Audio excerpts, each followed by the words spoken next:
Peace family, welcome to Key to Wellness. This video is entitled, We Are Digging Our Graves with Our Teeth. Every bite that we take is either feeding disease or fighting it.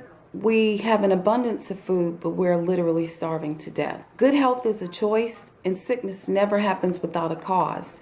Healthy cells refuse disease, but a shortage of even one nutrient can make the cell become sick. Malnutrition is America's #1 cause of disease.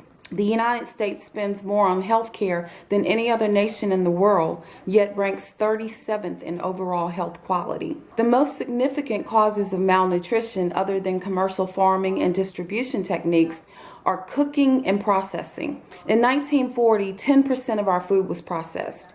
By 1990, 80% of our food was processed.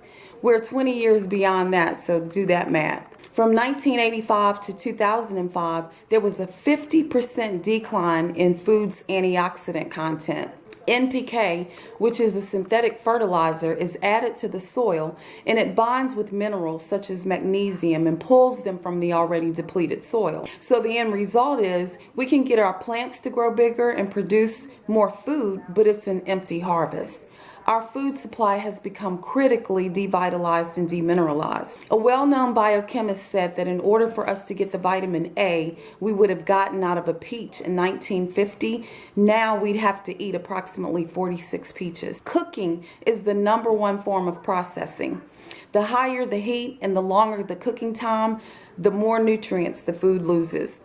All enzymes and most vitamins are extremely sensitive to heat and are usually destroyed in the cooking process. The body is actually engineered for raw food, yet we're eating mostly cooked food. So we must make changes to our diet and include more non-processed food, or in other words, food that does not have a label.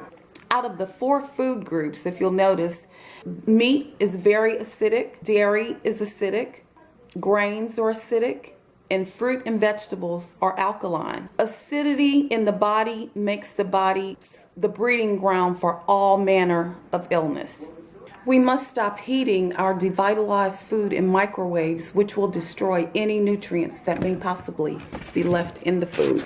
The 1998 medical hypothesis study showed that we can live up to 120 years if we can digest well and have adequate mineral intake. We also must have access to adequate essential fatty acids. In a later video, I will go into depth into these 3 areas, which are the reasons for the increase in disease and chronic illness. I have put together a foundational supplement package that will include these critical areas. You can email me at the email address on the screen and request to be added to the contact list so that you can receive further information on this supplemental package. We are in a war with regard to our health, and in order to survive, we must know the countermeasures.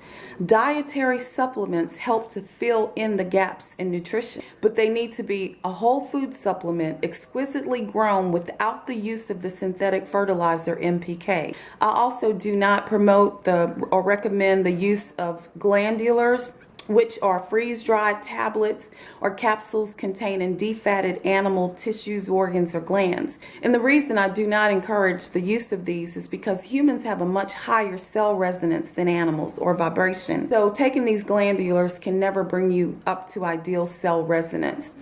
I also want to mention a very important vitamin to the body, which is vitamin D3, which we naturally get from sunlight exposure.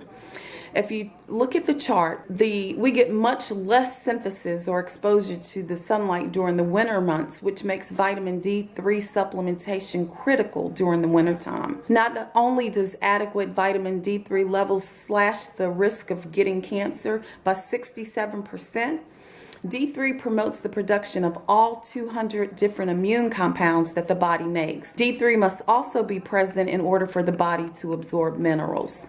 The body is magnificently designed and it has backup systems to keep us alive, but the body cannot operate in emergency mode throughout our lifetime. We must restore balance in order to extend life. The body is self-healing and self-regenerating. If supplied with the nutrients to fill in the deficiencies, thus giving the body what it needs, it will perform properly. We're now seeing all of the things that can go wrong when we don't follow the laws of nature.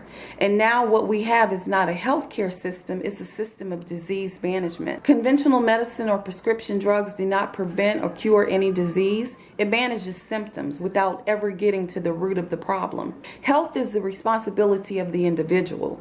Educate yourself before following anyone else's advice, no matter how nice a starch white coat they may be wearing. Good health is in the individual and it's available to everyone. It isn't just a matter of luck. So let's focus on developing some good health habits. Number one, adequate water intake, which is 1/2 your body weight in ounces daily. Thinking positive thoughts. Every thought has a physical effect on your cells. Let's increase our intake of alkaline foods, which are raw fruit and lightly cooked vegetables. Let's strive to get adequate sleep, during which the body cleanses and heals itself. Exercise promotes the health of cells. Let's reduce stress and use clean supplementation to fill in those nutritional gaps. So until next meeting, remember, an ounce of prevention outweighs a pound of cure, and health is wealth. Peace.